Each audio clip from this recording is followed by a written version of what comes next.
पत्रकारिता का एक छात्र जिसे अपराध से जुड़ी खबरों की तह तक जाने की ट्रेनिंग दी जा रही हो, उसकी ऐसी भी क्या मजबूरी कि वो अंडरवर्ल्ड का डॉन बन गया। खैर, मजबूरियां तो बहुत लोगों को मजबूर कर देती हैं, लेकिन हर कोई गुनहगार तो नहीं बन जाता। बेशक आफताब अंसारी के अपराधी बनने के पीछे कोई मजबूरी नहीं, बल्कि उसकी बदनीयत ही थी। उत्तर प्रदेश में वाराणसी के लल्लापुर के अंसारी ने 21 साल की उम्र में तय कर लिया था कि पत्रकारिता की डिग्री उसे वो जीवन तो नहीं दे सकती जो वो चाहता है, और उसने जुर्म की दुनिया में एंट्री ले ली।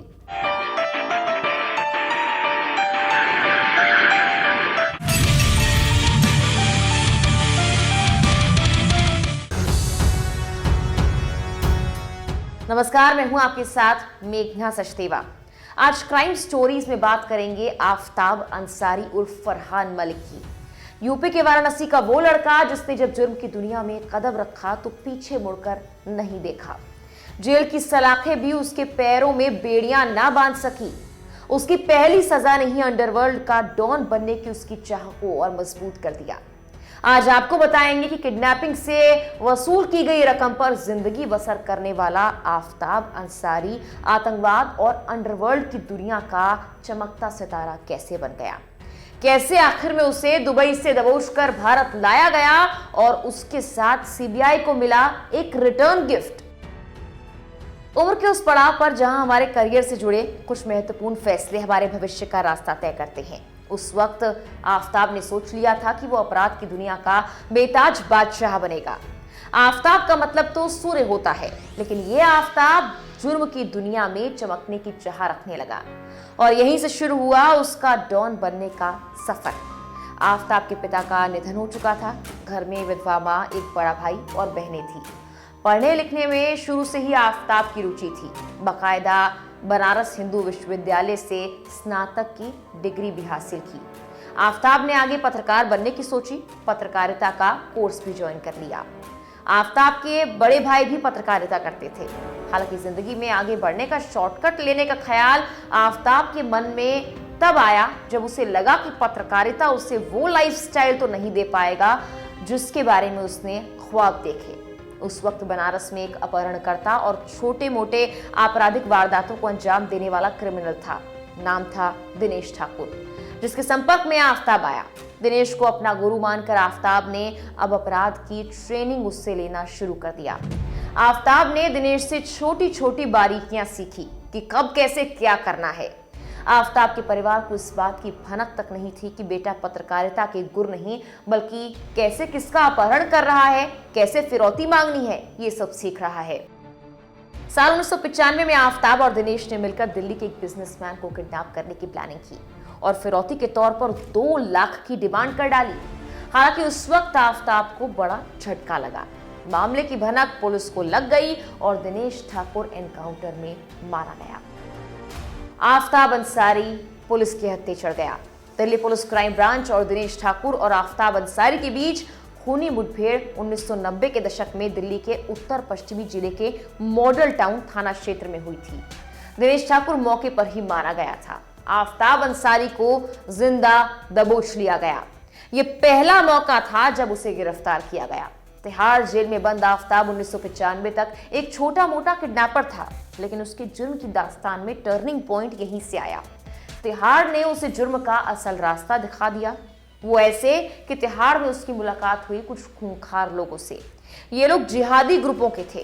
कहते हैं संगत का असर तो पड़ता ही है। तिहाड़ में आफताब की संगति उसे भी जिहाद की तरफ ले गई। उसकी दोस्ती आमिर रजा और उमर शेख से हुई। दोनों के लिंक कई बड़े आतंकवादियों ग्रुप से थे। उमर शेख की बातें, उसका लहजा, ये सब आफताब को काफी प्रभावित करता रहा। दोनों की दोस्ती वक्त के साथ बढ़ती चली गई। करीब 4 साल बाद नवंबर 2008 में आफताब को दिल्ली किडनैपिंग केस में जमानत मिल जाती है। जेल से बाहर आया आफताब अब वो पुराना वाला आफताब नहीं था। पर आगे क्या करना है, इसकी प्लानिंग आफताब ने अपने हैप्पी नाम के एक दोस्त के साथ मिलकर की। दोनों ने जैसे तैसे कुछ पैसों का जुगाड़ कर एक गाड़ी खरीदी और फिर किडनैपिंग की जो ट्रेनिंग दिनेश से ली थी उस पर हाथ साफ करने की शुरुआत कर दी गई। हैप्पी और आफ्ताब का पहला शिकार था बनारस का ही कोयला बिजनेसमैन आनंद अग्रवाल। आफ्ताब और कुछ लोग सीबीआई अफसर बन आनंद अग्रवाल को उठा लेते हैं और बदले में 3 करोड़ की वसूली की। उसके बाद आफ्ताब का दूसरा शिकार था मुंबई का एक दलाल, नाम था निरंजन शाह। निरंजन शाह उस वक्त काठमांडू गया हुआ था। आफ्ताब ग्रुप ने प्लानिंग के तहत काठमांडू से ही निरंजन शाह को उठा लिया।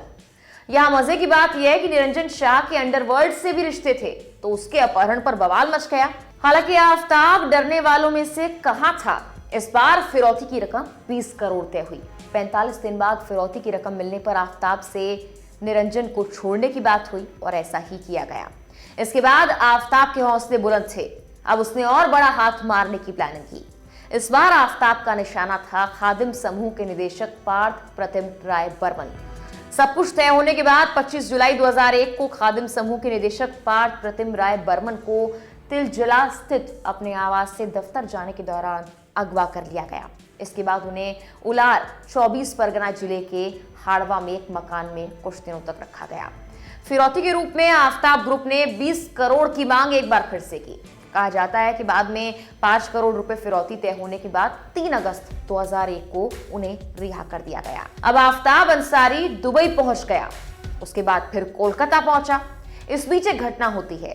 आफ्ताब के एक दोस्त जिनसे जेल में आफ्ताब की दोस्ती हुई, उसकी पुलिस कस्टडी में मौत हो जाती है। मामले में आफ्ताब बदला लेने की प्लानिंग करता है। 22 जनवरी साल 2002 कोलकाता के अमेरिकन कल्चरल सेंटर पर गोलीबारी होती है।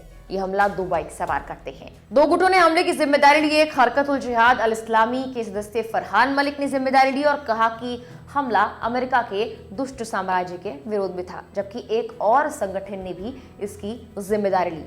दोनों ही संगठन कहीं ना कहीं आतंकवादी समूहों से जुड़े हुए थे। उस हमले में मोटरसाइकिल सवार आतंकवादियों ने अमेरिकन सेंटर की सुरक्षा में तैनात 4 सुरक्षा कर्मियों को मार डाला था, जबकि 20 से ज्यादा लोग बुरी तरह से घायल भी हुए थे। फरहान मलिक आफ्ताब का ही दूसरा नाम था, क्योंकि वो उसी नाम से अपराध की दुनिया में अपना काम करता था। यानी कि इस हमले को अंजाम भी दिया आफ्ताब ने। इस हमले के बाद भारत पाक के बीच हथियार के स्मगलिंग का मामला सामने आता है। इस मामले में आतंकवादियों के कनेक्शन को लेकर गुजरात से एक ट्रक बरामद किया। ट्रक में हथियार थे। ट्रक ड्राइवर तो भाग गया, लेकिन मामले की जांच जब आगे बढ़ी तो फरहान मलिक से लेकर आफ्ताब मलिक तक का सारा कच्चा चिट्ठा सामने आ गया। यानी कि अब तक तो सब कुछ सही था, लेकिन आगे जो होने वाला था वो आफ्ताब के लिए सही नहीं था। अब आफ्ताब के लिए मुश्किल बढ़ने वाली थी। फरहान मलिक कौन है, आफ्ताब मलिक तक उसका क्या सफर रहा, सारी बातें खुलकर पुलिस के सामने आ गई। पुलिस से लेकर सीबीआई तक को अब खबर हो चुकी थी फरहान मलिक क्या करता है, किस नाम से उसने अब तक क्या क्या किया। आफ्ताब ने हाई प्रोफाइल किडनैपिंग को अंजाम दिया। आतंकवादियों से आफ्ताब का कनेक्शन है, सबका पर्दाफाश अब हो गया। पुलिस ने उसकी कुंडली खंगाली तो आफ्ताब की लोकेशन दुबई में मिली। लेकिन आफ्ताब को दुबई से भारत लाना कहां आसान था। अमेरिकन सेंटर हमले के मुख्य षड्यंत्रकारी आफ्ताब अंसारी को उस वक्त पकड़ने के लिए अमेरिकी एजेंसियों ने भी भारत में डेरा डाला हुआ था। तो केंद्रीय जांच ब्यूरो में उस वक्त तैनात और कोलकाता स्थित अमेरिकन सेंटर पर हमले की जांच से सीधे जुड़े सीबीआई के एक संयुक्त निदेशक ने गर्म लोहे पर चोट करना मुनासिब समझा। लिहाजा सीबीआई ने तय किया कि चूंकि हमला भारत स्थित किसी अमेरिकन सेंटर पर हुआ है, ऐसे में भारत से कहीं ज्यादा हमलावरों को पकड़ने की बेचैनी तो अमेरिकी एजेंसियों में भी है। तो सीबीआई के एक संयुक्त निदेशक ने यह सलाह भारत सरकार को दी कि तमाम दस्तावेज चंद घंटों में अमेरिकी एजेंसियों के हवाले कर दिए जाए, और सरकार ने ऐसा ही किया। ये दस्तावेज थे अंडरवर्ल्ड डॉन और अमेरिकन सेंटर पर हमले के षड्यंत्रकारी आफ्ताब अंसारी से जुड़े हुए। मसलन आफ्ताब अंसारी के फिंगरप्रिंट्स, उसका पटना से बना पासपोर्ट और अन्य दस्तावेज। साथ ही सीबीआई ने अमेरिकी अधिकारियों को यह भी बता दिया कि आफ्ताब अंसारी हाल फिलहाल दुबई में छिपा हो सकता है। चंद दिन की मेहनत के बाद ही भारतीय जांच एजेंसी सीबीआई को दुबई से बुलावा भी आ गया। उस वक्त फर्जी पासपोर्ट पर आफ्ताब पाकिस्तान जाने की प्लानिंग कर रहा था, लेकिन वो पकड़ा गया। इस निर्देश के साथ कि सीबीआई अधिकारी आफ्ताब अंसारी से जुड़े हुए तमाम दस्तावेजों के साथ भारत से एक विशेष चार्टर्ड प्लेन के जरिए दुबई पहुंचे। कोलकाता स्थित अमेरिकन सेंटर पर हुए हमले का mastermind underworld don Aftab Ansari पकड़ा गया है। इसके बाद ही भारतीय एजेंसियां दुबई के लिए रवाना हो गई। फरवरी 2002 की यह बात है। पहले सप्ताह में सीबीआई की जो टीम रातों रात दुबई के लिए रवाना हुई। भारत से दुबई पहुंची इस टीम का नेतृत्व कर रहे थे उस वक्त केंद्रीय जांच ब्यूरो के संयुक्त निदेशक रहे आईपीएस नीरज कुमार। 2 सितंबर 2002 को ही दुबई एजेंसियों ने आफताब को भारत को सौंप दिया। इसके बाद एक स्पेशल एयरक्राफ्ट के जरिए उसे भारत लाया जाना था। हालांकि जब एयरक्राफ्ट के पास एक बस आती है जिसमें आफताब था, उसमें से आफताब के अलावा एक और व्यक्ति बाहर निकलता है। दूसरा था बोनस गिफ्ट, यानी एक गैंगस्टर राजू अंडकर। राजू और आफताब की आंखों पर पट्टी बंधी हुई थी। जानकारी के मुताबिक भारत में अपहरण, जाली मुद्रा के मामलों में सीबीआई का मोस्ट वांटेड था राजू, और ये सीबीआई के लिए सोने पर सुहागा जैसा था कि लेने गए थे आफताब को, राजू भी साथ में मिला। किडनैपिंग के मामले से लेकर अमेरिकन सेंटर के मामलों में आफताब का खेल खत्म हो चुका था। उसे सजाए मौत का ऐलान हुआ। हालांकि इस मामले में सुप्रीम कोर्ट ने सजाए मौत के फैसले पर बाद में रोक लगा दी। आफताब अंसारी को उम्र कैद की सजा हुई, जबकि राजू अंडकट को तो जेल से धक्के मार के रिहा कर दिया गया। खैर, अपराधी राजू की कहानी फिर कभी। क्राइम स्टोरीज के इस एपिसोड में इतना ही। इस तरह की तमाम और वीडियोस के लिए आप हमारे चैनल लोकमत हिंदी को सब्सक्राइब जरूर कीजिए।